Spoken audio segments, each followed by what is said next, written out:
Good morning, my friends, and happy Saturday. It is April 11th, and tomorrow is Easter, so that's kind of crazy. I hope you're continuing to stay safe and healthy, and that your morning is going well so far. I'm going to read Charlotte's Web today, chapters 11 and 12. Remember, this is written by E.B. White. I have to do that so I don't get in trouble. So let's go ahead and read a couple of chapters, and then try to throw a picture book in a little bit later today as well. So here we go. The next day was foggy. Everything on the farm was dripping wet. The grass looked like a magic carpet. The asparagus patch looked like a silver forest. On foggy mornings, Charlotte's Web was truly a thing of beauty. This morning, each thin strand was decorated with dozens of tiny beads of water. The web glistened in the light and made a pattern of loveliness and mystery, like a delicate veil. Even Lurvy, who wasn't particularly interested in beauty, noticed the web when he came with the pig's breakfast. He noted how clearly it showed up, and he noted how big and carefully built it was. And then he took another look, and he saw something that made him set his pail down. There in the center of the web, neatly woven in block letters, was a message. It said, "Some pig." Lurvy felt weak. He brushed his hand across his eyes and stared harder at the web. Here we go. That's pretty cool. Here we go.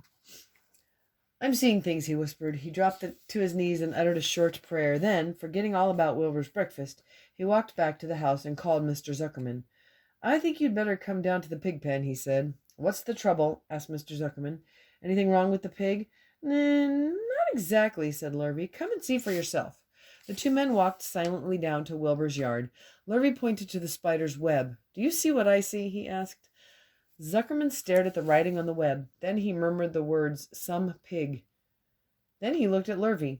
Then they both began to tremble. Charlotte, sleepy after her night's exertions, smiled as she watched.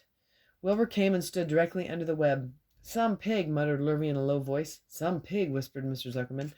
They stared and stared for a long time at Wilbur. Then they stared at Charlotte. "You don't suppose that spider—" began Mr. Zuckerman, but he shook his head and didn't finish the sentence. Instead, he walked solemnly back up to the house and spoke to his wife. "Edith, something has happened," he said in a weak voice. He went into the living room and sat down, and Mrs. Zuckerman followed. "I've got something to tell you, Edith," he said. "You better sit down." Mrs. Zuckerman sank into a chair. She looked pale and frightened. "Edith," he said, trying to keep his voice steady, "I think you had best be told that we have a very unusual pig." A look of complete bewilderment came over Mrs. Zuckerman's face. "Homer Zuckerman, what in the world are you talking about?" she said. "This is a very serious thing, Edith," he replied. "Our pig is completely out of the ordinary." "What's unusual about the pig?" asked Mrs. Zuckerman, who was beginning to recover from her scare. "Well, I don't really know yet," said Mr. Zuckerman, "but we have received a sign, Edith, a mysterious sign. A miracle has happened on the farm. There is a large spider web in the doorway of the barn, right over the pig pen, and when Lurvy went to feed the pig this morning, he noticed the web because it was foggy, and you know how a spider's web looks very distinct in a fog, and right smack dab in the middle of the web there were the words, 'Some pig.' The words were woven right into the web. They were actually part of the web, Edith. I know, because I have been down there and seen them. It says 'some pig,' just as clear can be. There can be no mistake about it. A miracle has happened, and a sign has occurred here on earth, right on our farm, and we have no ordinary pig." "Well," said Mrs. Zuckerman, "it seems to me you're a little off. It seems to me we have no ordinary spider." "Oh, no," said Zuckerman. "It's the pig that's unusual. It says so, right there in the middle of the web." "Maybe so," said Mrs. Zuckerman. "Just the same, I intend to have a look at that spider." "It's just a common gray spider," said Zuckerman. They got up, and together they walked down to Wilbur's yard. "You see, Edith, it's just a common gray spider." Wilbur was pleased to receive so much attention. Lurvy was still standing there, and Mr. and Mrs. Zuckerman, all three, stood for about an hour, reading the words on the web over and over, and watching Wilbur. Charlotte was delighted with the way her trick was working. She sat without moving a muscle and listened to the conversation of the people. When a small fly blundered into the web just beyond the word pig, Charlotte dropped quickly down, rolled the fly up, and carried it out of the way. All the while the fog lifted. The web dried off, and the words didn't show up so plainly. The Zuckermans and Lurvy walked back to the house. Just before they left the pig pen, Mr. Zuckerman took one last look at Wilbur. "You know," he said, in an important voice, "I thought all along that pig of ours was an extra good one. He's a solid pig. That pig is as solid as they come." "You notice how solid he is around the shoulders, Lurvy?" Sure I do," said Lurvy. "I've always noticed that pig. He's quite a pig." "He's long and he's smooth," said Zuckerman. "That's right," agreed Lurvy. "He's as smooth as they come. He's some pig." When Mr. Zuckerman got back to the house, he took off his work clothes and put on his best suit. Then he got into his car and drove to the minister's house. He stayed for an hour and explained to the minister that a miracle had happened on the farm. "So far," said Zuckerman, "only 4 people on earth know about this miracle. Myself, my wife Edith, my hired man Lurvy, and you." "Don't tell anybody else," said the minister. "We don't know what it means yet, but perhaps, if I give thought to it, I can explain it in my sermon next Sunday. There can be no doubt that you have a most unusual pig. I intend to speak about it in my sermon and point out the fact that this community has been visited by a wondrous animal. By the way, does the pig have a name?" "Why, yes," said Mr. Zuckerman. "My little niece calls him Wilbur. She's a rather queer child, full of notions. She raised the pig on a bottle, and I bought him from her when he was a month old." He shook hands with the minister and left. Secrets are hard to keep. Long before Sunday came, the news spread all over the county. Everybody knew that a sign had appeared in a spider's web on the Zuckerman place. Everybody knew that the Zuckermans had a wondrous pig. People came from miles around to look at Wilbur and to read the words on Charlotte's web. The Zuckermans' driveway was full of cars and trucks from morning till night. Fords and Chevys and Buicks and GMC pickups and Plymouths and Studebakers and Packards and DeSotos and Oldsmobiles with rocket engines and Jeep station wagons and Pontiacs.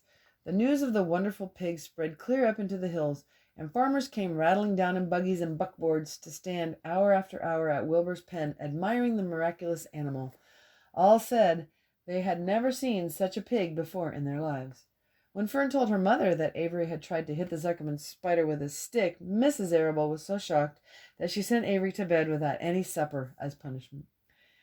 In the days that followed, Mr. Zuckerman was so busy entertaining visitors that he had neglected his farm work. He wore his good clothes all the time now, got right into them when he got up in the morning. Mrs. Zuckerman prepared special meals for Wilbur. Lurvy shaved and got a haircut, and his principal farm duty was to feed the pig while people looked on.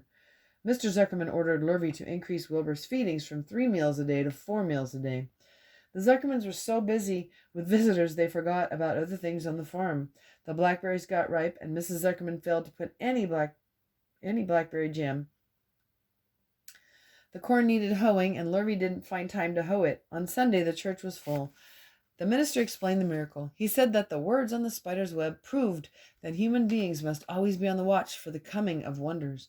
All in all, the Zuckerman's pig pen was the center of attraction. Fern was happy, for she felt that Charlotte's trick was working, and that Wilbur's life would be saved.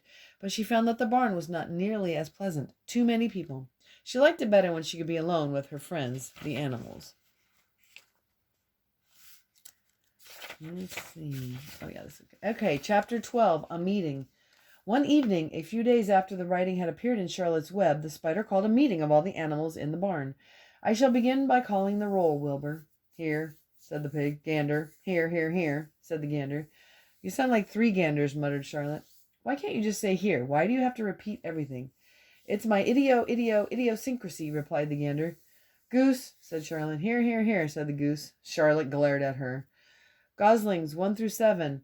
Bee-bee-bee, bee-bee-bee, bee-bee-bee, bee-bee-bee, bee-bee-bee, bee-bee-bee, and bee-bee-bee," said the goslings. "This is getting to be quite a meeting," said Charlotte. "Anybody would think we had 3 ganders, 3 geese, and 21 goslings." "Sheep?"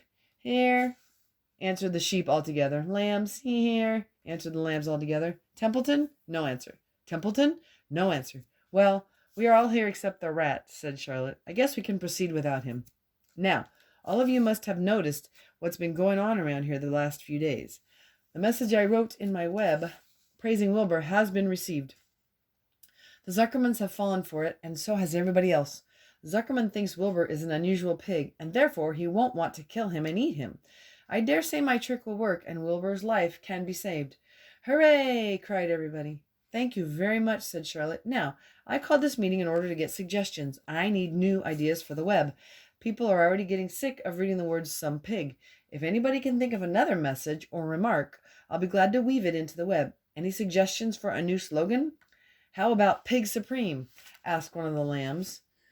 No good, said Charlotte. It sounds like a rich dessert. How about terrific, terrific, terrific? Asked the goose. Cut that down to one terrific, and it will do very nicely, said Charlotte. I think terrific might impress Zuckerman. But Charlotte, said Wilbur, I'm not terrific. That doesn't make a particle of difference, replied Charlotte. Not a particle.